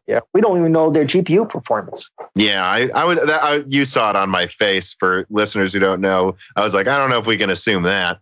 The kind of workloads that scale well with more CPU cores will likely scale better with a truly GPU-like architecture. Well, I would also just add in myself, it's like AMD is working on a heterogeneous mega APU as well. So I don't know why you would assume Intel could do that and AMD couldn't, but he says AMD may have the raw core count and price advantage for their traditional CPU market, but is that enough going forward? The one thing AMD's got going for is security. Mm-hmm. Okay, yeah, and I think they have more than core count and price advantage personally. Like you mentioned the IPC thing, and nothing is going to matter if you don't secure my data, because if you don't have security, you got no business. It's game over. I mean, that's instant death for a company. Yeah, and I'm looking at it, he actually has more, if you can believe it. But I think that's a lot of what he's talking about is, does AMD have, the necessary IP and the more future aware, roster of IP and technologies to really compete with Intel long term? It's not the quantity of IP, it's what kind of value you deliver to market and what kind of problems you solve, what kind of how do you solve people's pain points? At the end of the day, that's what matters. Like I don't care about 7 nanometers. I don't care about I/O dies and chiplets and all that stuff. It's the fact that you solve my problems. Yeah, and I would say at least so far, AMD's proving they can keep up and keep innovating with whatever they do. I mean, right now, for the first time, I have secure encrypted memory. I've never had that before. But again, this is why I wish I could wait on Epic for another year, because I couldn't activate something called secure encrypted virtualization. My software is just not qualified for that. Mm-hmm. Okay. Oh, I see. Yeah, but that's to be expected. Plus, I also ran into problems with Epic too, with the kernel. And again, this is what I expect from a software state in 2 years. Mm-hmm. That's what I expect, and I get it. And I've gotten these problems, but that's what happens when you're dealing with 2-year-old software, not 5-year-old software. And that's why I say 5 to 7 years. I don't say that for no reason. Funny example I have actually is I have a Radeon 7, which uses, the last iteration of GCN architecture for the GPU. And I, of course, use that to render videos and all of this other stuff. And as much as their new RDNA is impressive on the things it's built to work well with right now, I tried to boot up the rendering software I use and just straight up couldn't use the new GPU because the software wasn't there yet. And so people tell me, well, this new thing is more efficient, it costs less. And I'm like, yeah, but this architecture is proven and it just works. And so I'm just going to keep using it for all my professional apps. I prefer Vega over Navi. Navi's not built for the kind of workloads I do. Yeah, at least again for me as well. Vega impresses me far more, or at least it works. It's a yes or no thing. Actually, it's not impressing me. It just works, and the other one really doesn't. And that's important, and it's reliable. And I actually have a GPU in my Epic server, which is an AMD GPU. Mm-hmm. And I mean, maybe Vega didn't impress right away, but it's like rock solid now. I don't know. I've had much better luck in terms of stability and reliability of AMD GPUs versus NVIDIA GPUs. Mm-hmm. Well, what do you expect out of Intel's reliability with their GPUs? Or which I could also be asking, what do you expect? You have to wait for 3 iterations. Yeah. First iteration, you never consider their first iteration. Minimum 3 iteration. 5 years. I'm glad they do it. I don't mind. It's great. But at the end of the day, if you're going to use this in production workloads, it better work, it better be reliable, and it's better be efficient. And you're just straight up not going to trust the first gen, no matter what you want to see what the second is like. Yeah. Okay. I wouldn't even touch until the third one, and that's only in POC setting or proof of concept. That means we're going to test and validate based on the 3rd iteration. And then for production workloads, we may wait for the 4th iteration. Okay. I mean, I guess what would make you get it over the others? Better price and stability after testing after the 3rd or 4th generation, or? I view GPUs as commodities. Yeah. Intel or NVIDIA, they're all commodities to me. It's at the end of the day is, can you give me the best value with the best efficiency that will work with my workload? And also, increasingly importantly, can you maintain security within the GPU? That means isolate the different processes running on the GPU from one another. This is where NVIDIA falls apart. That I was about to say, I didn't want to misspeak because I didn't remember exactly, but I thought there was a problem with that recently with NVIDIA. This is where it falls apart. This is where, and yes, I do know about the vulnerabilities from their drivers, but that's not even the most important of it. It's the fact that I cannot isolate between different processes on NVIDIA. Not to mention, I can't even control the resource allocation as well as AMD.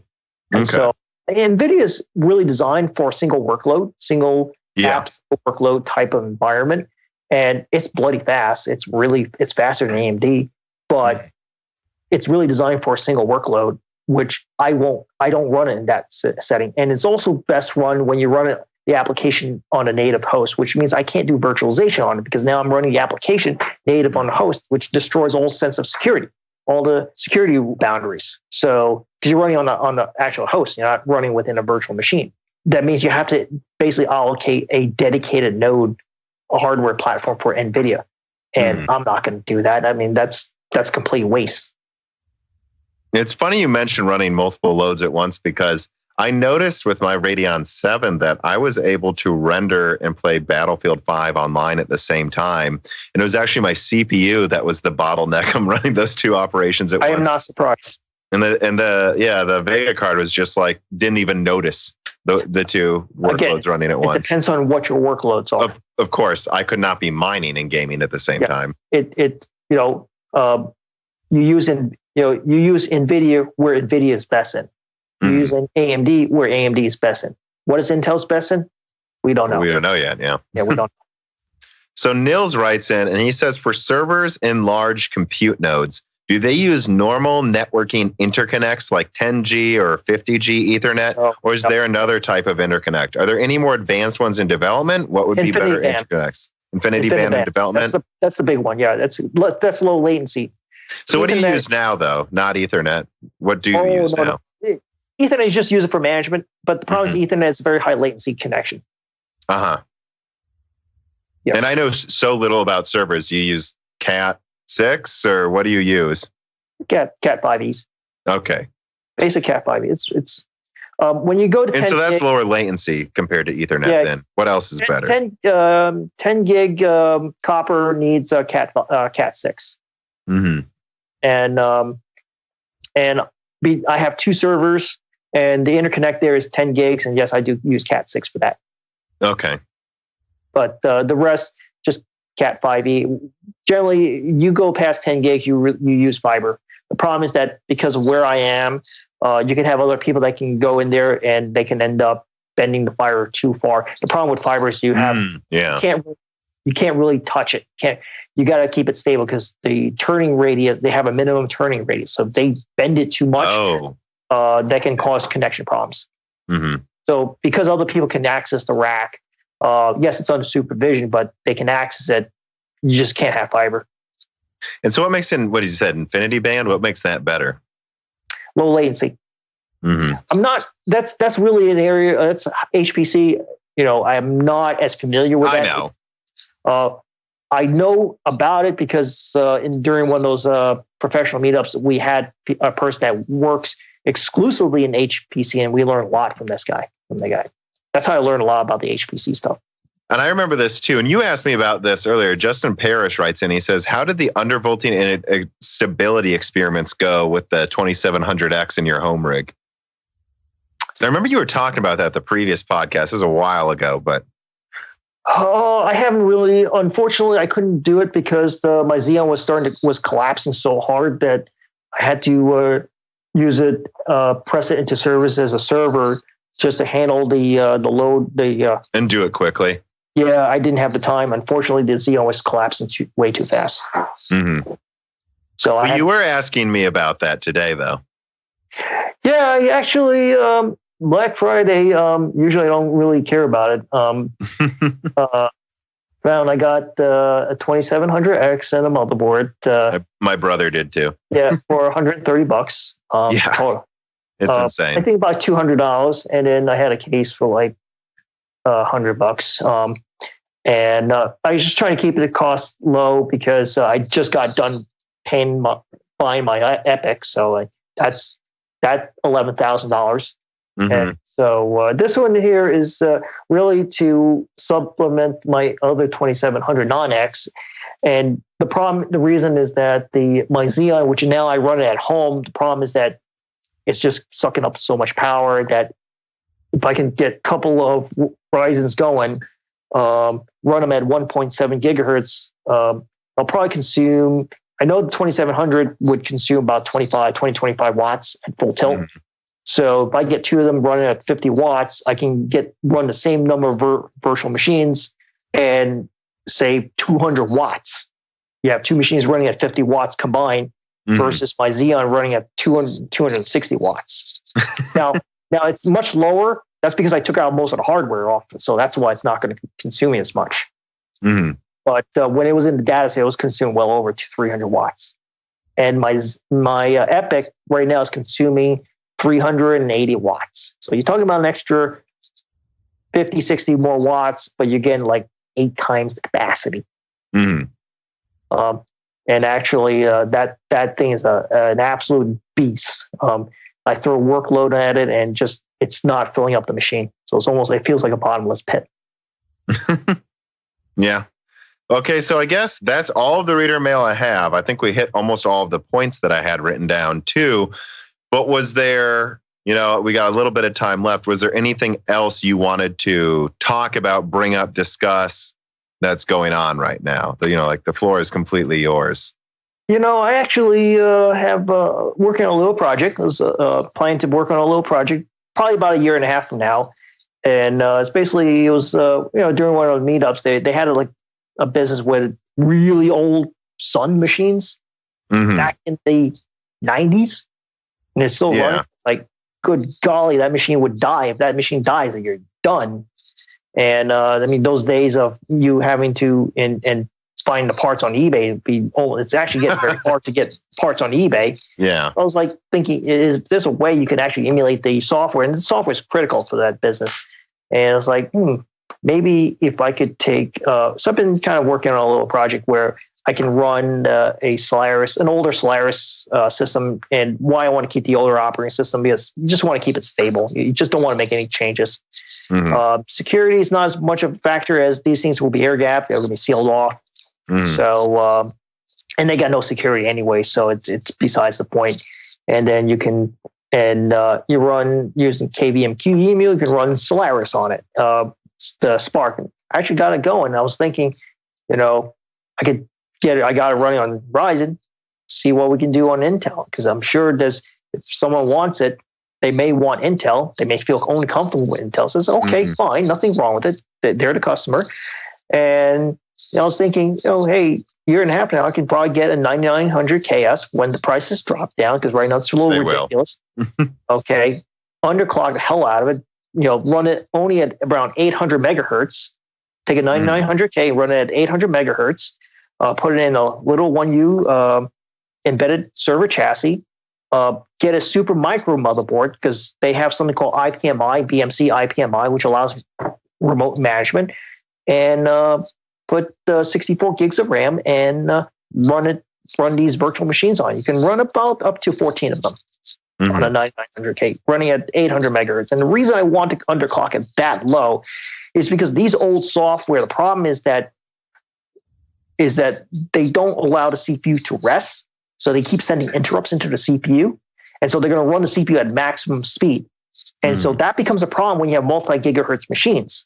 So they're going to run that thing as high as clock speed as possible, just for the off chance that someone's going to need the access. Well, that's a huge waste of energy. So since I can't control that part, if I force the clock speed down as low as I can, 800, maybe 900 megahertz, under a gigahertz, that means even though they're pegging at 800 megahertz, it's so far low that they're not going to be consuming any kind of power. And that's why and the reason I chose a 9900K and not a Xeon E21 or 2200 is because I can't change the clocks on those chips.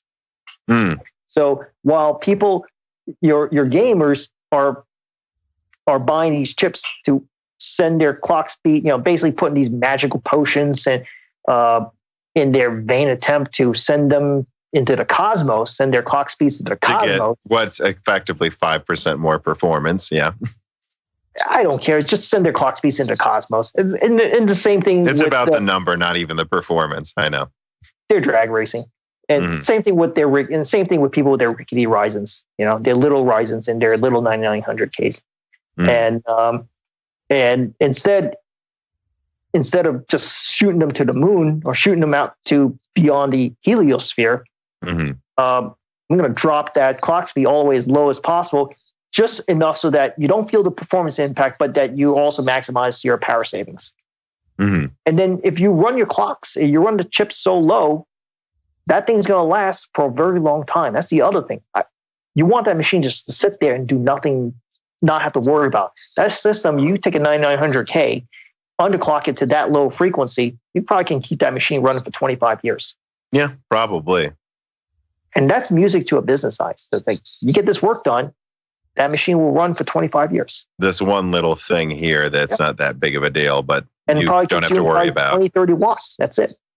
I mean, if you undervolted it, I can promise you could get the whole thing down to at least 20 watts or less. I mean, when I played around with undervolting, I mean, this is old now, but like my like Haswell or Ivy Bridge quad cores, I remember getting those down to like 10 watts if I really limited clock speeds. Like you can really get them low.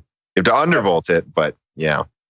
Yeah, and I mean, I stopped caring about clock speeds once we got past 1.4 gigahertz, because what I find is that after that clock speeds, especially the applications I tend to run, which are mostly multi-threaded, multi-core applications, you don't get that much of a boost. And you really get to a point of diminishing return when you get past 2 gigahertz. That's why I don't really care about. That's why I don't like my clock speeds. Computers running at over 2 gigahertz, because I'm not getting any kind of single performance gains from my applications. But when I throw the applications onto my EPYC, it has so much cores that it can get drunk on number of cores and threads. And I also happen to think that the big cache on the EPYC really played a role, because it's so much larger, and because the code base, the code loops are so much smaller, they're very tight. That's the characteristics of servers, because server applications today, they're mostly transactional, so they're going to have very tight code loops. They're not going to have these long-winded serial amount of code, which characterizes your games. Mhm. And so these applications can pretty much stay in memory, in cache all the time. I think that's a lot to do with and the fact that you have so much cache and so much cores that it didn't need to flush it out of the cache as frequently as, say, with the Xeon. Mhm. And I think that's why I'm getting that massive performance increase, especially IPC. Because I know AMD says, hey, you're going to get 15%. Hell no, I didn't get 15. I twice that. They had some presentations where they showed applications that get up to 50% higher IPC or more. I think there was one that was nuts. Honestly, I have to say, for the first time, I can confirm that. I actually saw it with my own eyes. That's usually I don't trust. Generally, you never should trust what. Sure. You can never trust the performance figures by any company whatsoever. But I am shocked that it actually did pan out. I actually did see it, and I'm seeing it consistently. I mean, AMD is a real straight shooter lately. They seem to give you exactly what they say they will. I still wasn't always true. You can never give them you can never give anybody a pass. No.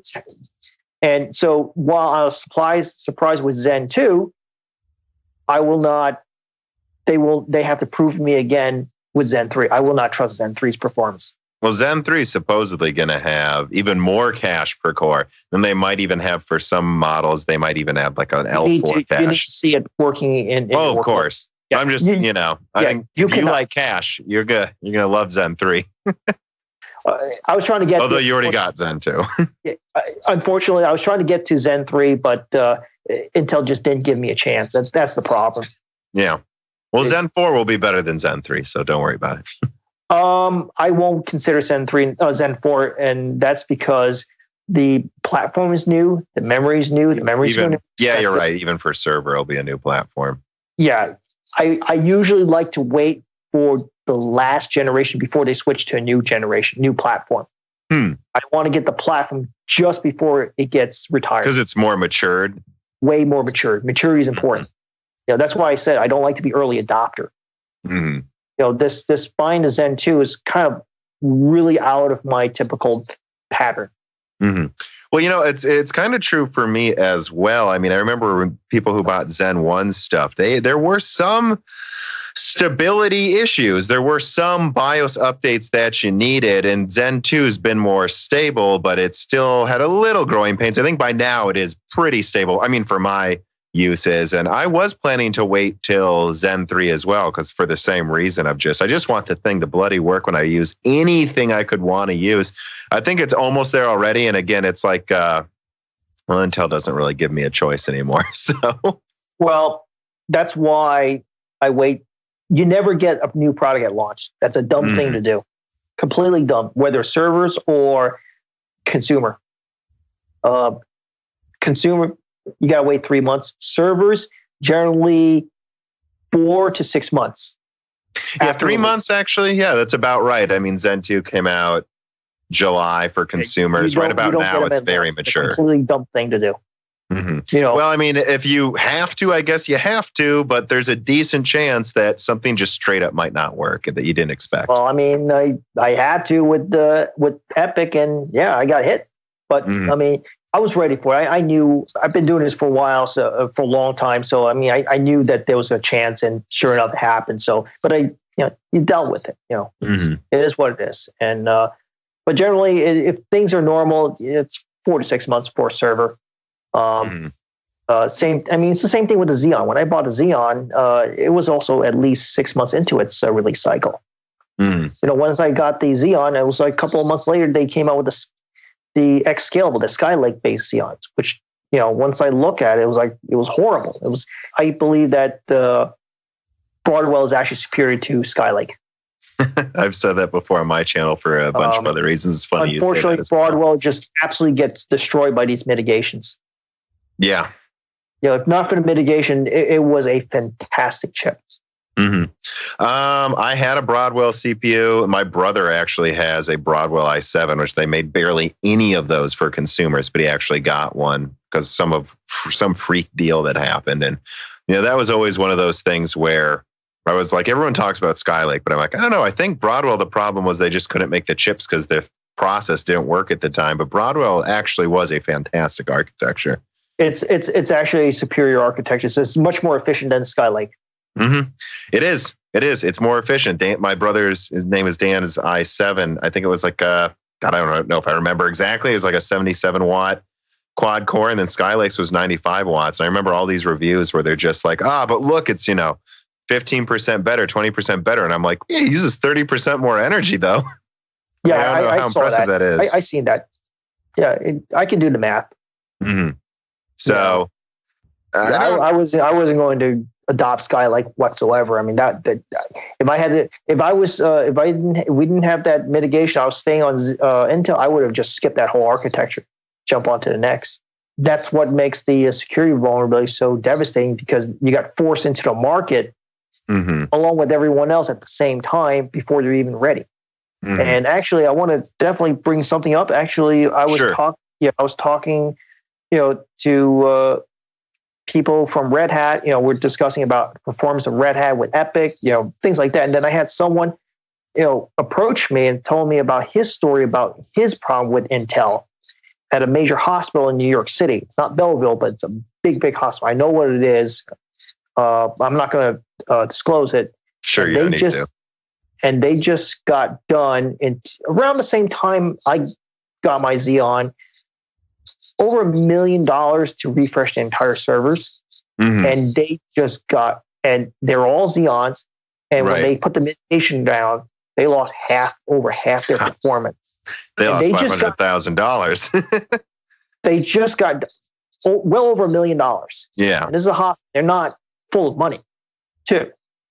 And so I was just like, are you absolutely kidding me? Mm-hmm. And they actually had to use their open power servers to basically migrate things from their Xeons to open power, which is for their Linux workloads, workloads that are more open source, they can move them across. Mm-hmm. They basically put the open power servers in front of the Xeons. That just doesn't happen. Mm-hmm. Usually the open power servers, which are mini frames, they're one step below the main frames. They usually are well protected by Xeons, by the x86. The x86 usually is on the outside. And then your much bigger architectures like your open power and your Z architecture, which is the mainframe, they're sitting in the center. Mm-hmm. They have to reverse. They have to put the open power to protect the Xeon. I was like, that's weird. That just doesn't happen. But they had no choice because they cannot replace these machines. They just got them. They just finished them. And it was just an awful timing. And it completely devastated their servers. Mm. And they're out of room. They're out of room in terms of out of compute capacity. Yeah, I know. Like you literally physically, they're out of room. They can't do this thing where they buy more, nor do they probably want to. It's $1 million. And here's the thing. Imagine you're at this hospital and you did have the money and you bought Cascade Lake. And a couple of months later, that came out MDS version 2 that takes out 20%.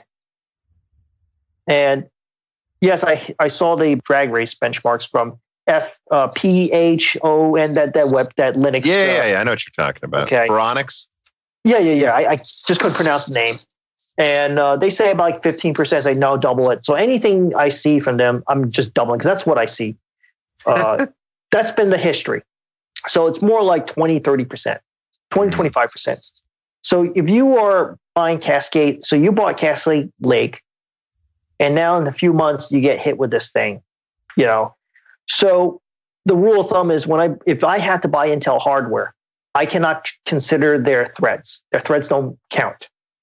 Mm. So when I do a comparison between AMD and Intel, like I said before, it's cores versus AMD threads, right? Yeah. AMD threads versus Intel cores. Mm. So a dual Platinum 8280, those are 10 plus K CPUs, dual of them, okay, is less than a single 32 core EPYC.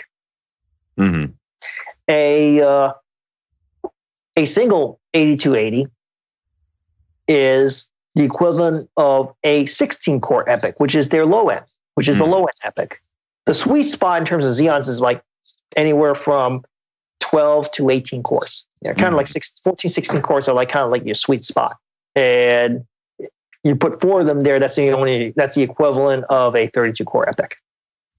Yeah, I actually did a video on the real fair price of Cascade Lake X because I know they dropped prices from 2,000 to 1,000 for that 18 core. And I was like, well, I don't actually think that's a good enough price because if you look at it compared to the 3950X, the 3950X is stronger with less cores. It has better I/O. Well, not better I/O, I shouldn't say that. It has comparable. So you can't even really say Intel is that much of an advantage in that regard, at least for most users that would consider these types of things that aren't just going to get, a server chip. And when you look at that, and then I come to the conclusion of and then it uses double the energy of this AMD 16 core I'm looking at. And so I think it should be worth half as much. But at the same time, even if it was worth half as much, the fact that I don't know how many more vulnerabilities are going to show up. 350 is a good price for that chip. Yeah, that's what I think I came to 470, but 350. But I still wouldn't buy it at 470 because I can't trust it. It'd have to be like $300 or something for me to buy it. Yeah, brand new. Mm-hmm. Because then the deal would have been so good. Because now it'd have to be an insane deal. Like I'm willing to turn off hyper-threading and. Yeah, well, desktop users can just enable hyper-threading. You'll be fine. It's servers you just can't do that. That's the problem. Because you're running. If you're doing virtual machines, security is everything. And so you cannot run hyper-threading. Desktops, you can get away with it. That's why I'm never worried about. If you want to get an Intel machine to play games, fine, have it. It's fine. In fact, the NetCache attack couldn't be done on a Intel consumer chip. It's only on Xeons that has. Yeah, NetCache wouldn't even be a factor in your 9900K. It's invulnerable because it doesn't have the feature necessary to commit the attack. So, yeah. Well, so I'll say this. I need to make dinner soon, so I am actually starting to run out of time. But is there any last minute thing? I think we covered a ton. I do want to say a couple things. I want to say condolences to, I think there was a YouTuber that unfortunately passed away from a sudden illness in Taiwan. He did, yeah. I didn't know him, but it was sad, yeah. Yeah, I didn't know about him. And, unfortunately, his contact just wasn't relevant for for what I do. But do want to say condolences, and I also wished a South African YouTuber, the UFT Tech. Yeah, the South African couple, their child had a severe illness, and he's going through hard times. I want to say best of luck. I do say is that I was a sick child myself. I was. For 20 years, been battling all sorts of different health issues. I'm a lot better now, thankfully. Really, when I turn into my late 30s, my health really starts to improve. I'm not getting sick as much as I used to, so I thank God for that. But I know the challenges, and I wish him all the luck. And your child's worth everything. So I do want to say best of luck, and make sure you get the best no matter what. And I want to say Merry Christmas and have a very prosperous New Year to everybody. It's a humbling and honor to be on a podcast. I really I didn't know what's going to be like, but actually surprised people really enjoy it. I was shocked by it, and I'm very humbled by it. I really enjoy talking to you to the audience on what I do. What we do. Well, they had some really good questions for you this time. And they're excellent. They're awesome questions. I really like them. And I really, I like to share what I learned, all my knowledge and experience and wisdom that I gained in my career. It doesn't make sense to take that stuff to your grave. I mean, what do you do it for? You do it, and then you want to pass it on. And that's the best way to have a legacy, Yeah.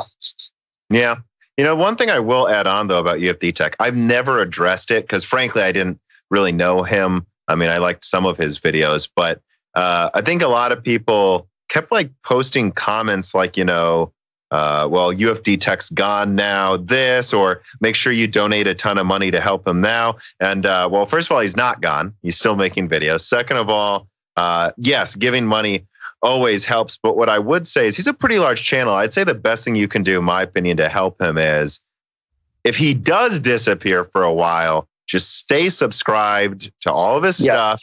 And when he comes back, be there in full force supporting his videos again. He's moving to the U.S. It's not really a money issue to my knowledge. He's moving to the U.S. because he just can't even get the health care in South Africa his son needs. I don't think it's a money issue, guys. I think it's he might disappear for a while. So the best thing you can do to support UFD Tech is just don't forget him, because I'm telling you, he's not going to go away. This is what he does. And when he comes back, just make sure you're still subscribed. That's his livelihood. That's how he pays the bill. That's how he provides the care for his son. Mm-hmm. And no matter what, his son is number one priority. That's his child. So just make sure you forgive him if he's gone for a week or two, and be there when he shows back up, because that's what he really needs. Because he will be back, and I know he'll keep making videos. And if he's anything like me, and I'm sure he is because he's on YouTube, he won't be able to stop himself from making videos, because he does it because you wouldn't be on YouTube unless you enjoyed it. I mean, I enjoy what I do in the server world. Mm-hmm. I guess that's the final advice I would say to everyone is make sure what you're doing you enjoy. Or I know that's such throwaway advice, do things that make you happy. You're almost saying nothing, but no, I think people forget that though. Maybe ask yourself. Yep. But so I guess we'll end the episode on that note. And Merry Christmas and thank you for joining me for this episode before the very end of the year. This will be the last episode before the end of year series rolls out, with me talking to Dan and then Chris and then Paul and then Cortex. Those will be pre-recorded and just looking back on the entire year, so you can have extra content to listen to while you're driving back and forth between family members. But thanks. Important. Thanks to you, individual one, for being the last new episode to be recorded and released within the same week. Thank you. And thank you for having me, and Merry Christmas. Yep. All right. I'll go then. Have a good one. Broken Silicon, a PC hardware and gaming podcast, is predominantly brought to you by me, Tom, of Moore's Law is Dead. You can find all of my content, including videos, articles, and this podcast at www.mooreslawsdead.com. And of course, it is also often co-hosted by my brother, Dan, and it is edited by my sound engineer, Gerard Cortez. You can find his contact information at www.mooreslawsdead.com. You can also find the contact information of my article editor, Carbon Cry. Now, of course, if you want to keep the show running, I really do hope you rate me on your podcasting platform of choice. Share it with your friends. And if you have the money, but only if you do, consider supporting me on Patreon at Moore's Law is Dead. If you do, you get access to the Discord to talk to other enlightening people who work not just at AMD, not just at NVIDIA, but often in the server space and other computing areas that people often overlook. And of course, if you support it, you can get access to reading these people's names that keep the show running. But without further ado, let me give thanks to my greatest supporters. On December 6th, 2019, the following supporters are at the NetBurst 10 gigahertz or higher level: Bootman, Hunter Drake, Dean, Ruckus, Justin Yant, Thomas Rupp, Tomas Paraj, Jesse Blanton, Jordan Betcher, Muhammad Al-Kawari, Matthew Rubacher, Prime Tech TV, Justin Parrish, Zachary Martin, Terrence Herod, Colm Marco, Otterwise Tech, Thyrister, The Ninth Dude, Greg Renegar, Giant Bible, Larry Hoskins II, Night Rogue 77, Mechanical Philosopher, Lebo King Kilo, Bollocks, Derek Evans, Matthew McMullen, Christoph Novak, Neil X01, Matt Salem, Aaron Close, Sexy, Scott Schoaf, Frederick Lau, Alexander Delar, Elethros, Telos, Kaiden, Greg G. Wanchek, Jacob Barber, Exoti, Whiny Care Bear, Matthew Lane, Paul Jones, Jan Roner, Rubber Ducks, Michael Costa, Allie Robertson, Gordon Lamb, Carbon Cry, and Sadler. Thank you all, and thank you to Sahara for the music.